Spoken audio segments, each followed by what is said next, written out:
สบายดีพี่น้องมื้อนี้เราจะมาอ่านพระค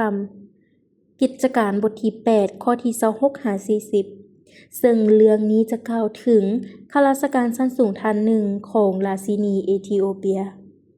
เป็นประเทศที่อยู่ไกลจากนครเยรูซาเล็มและผู้ชายคนนี้ได้เข้ามาที่เยรูซาเล็มเพื่อนมัสการผู้ชายคนนี้มีความสนใจและนับถือองค์พระผู้เป็นเจ้าแต่เราบ่ฮู้ว่าพระเจ้าแม่นไผซึ่งในขณะเดียวกันที่เรากำลังอ่านพระคำของเอสายาอยู่นั้น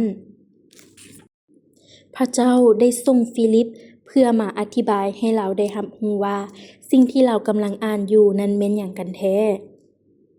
ก่อนที่พวกเราจะเข้าไปถึงพระคำบทนี้อยากให้พี่น้องที่จะหลับตาลงและจินตนาการไปนำกันว่า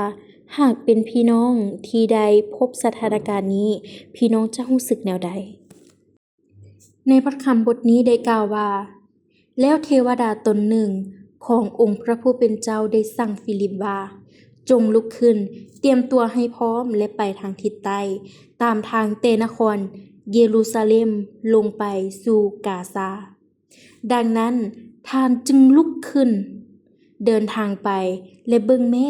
มีไทยเอธิโอเปียคนหนึ่งเป็นข้าราชการชั้นสูงของกันเดกา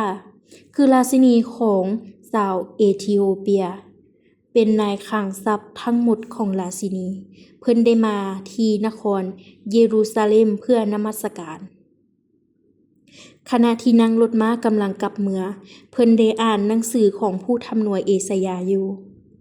พระวิญญาณบริสุทธิ์ทรงสั่งแก่ฟิลิปว่าจงยับเข้าไปใกล้ติดกับรถม้าคันนี้ฟิลิปจึงได้เล่นยับเข้าไปไกลและได้ยินเพิ่นกำลังอ่านหนังสือของผู้ทำนวยเอสายาอยู่ฟิลิปจึงถามเพิ่นว่าที่ท่านกำลังอ่านอยู่นั้นท่านเข้าใจบ่ท่านข้าราชการผู้นี้ได้ตอบว่าข้อยจะเข้าใจได้อย่างใดถ้าบ่มีผู้ใดอธิบายสู่ข้อยฟังแล้วเพิ่นก็ได้เชิญฟิลิปขึ้นมานั่งรถม้าไปกับเพิ่นพระคัมภีร์ตอนที่เพิ่นอ่านอยู่นั้นคือข้อเหล่านี้เขาได้นำท่านไปเหมือนนำเอาลูกแกะไปฆ่าและเหมือนลูกแกะน้อยโตที่กำลังมิดอยู่ต่อหน้าผู้ตัดขนของมันท่านบ่ได้ออกปากกล่าวหยังจักคำในคราวที่ท่านตกต่ำต้อยท่านบ่ได้รับความยุติธรรมบ่มีผู้ใดเลยที่จะเล่าถึงเชื้อชาติของท่านได้เพราะว่าชีวิตของท่านได้ถูกตัดเสียแล้วข้าราชการผู้นั้นได้หันมาหาฟิลิปและถามว่าบอกข้อยมาเบิ่งดูที่ผู้ทำหน่วยกล่าวเช่นนี้แม่นกล่าวถึงผู้ใดหมายถึงเพิ่นเองหรือกล่าวถึงผู้อื่นแล้วฟิลิปก็ออกปากกล่าวโดยเริ่มแต่พระคัมภีร์ตอนนี้ไปและก็ได้บอกเพิ่นถึงข่าวประเสริฐขององค์พระเยซูเจ้าเมื่อพวกเพิ่นได้เดินทางมาถึงบ่อนที่มีน้ำบ่อนหนึ่งข้าราชการผู้นี้ก็กล่าวว่าที่นี้มีน้ำมีสิ่งใดบ่ที่ขัดขวางข้อยบ่ให้รับบัพติศมาฟิลิปจึงตอบว่าถ้าท่านเต็มใจเชื่อก็รับได้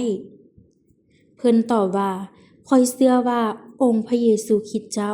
เป็นพระบุตรของพระเจ้าแล้วข้าราชการก็สั่งให้รถม้าหยุดเพิ่นกับฟิลิป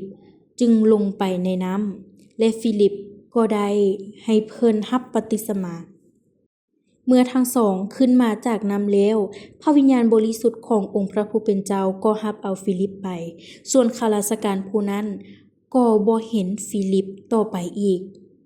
เพิ่นจึงเดินทางกลับเมืองด้วยความชื่นชมยินดีอย่างเต็มล้นแต่มีคนเห็นฟิลิปอยู่เมืองโอโซโตในขณะที่เพิ่นผ่านเมืองทั้งหลายไปนั้นเพิ่นได้ประกาศข่าวประเสริฐจนมาถึงเมืองไกซเรีย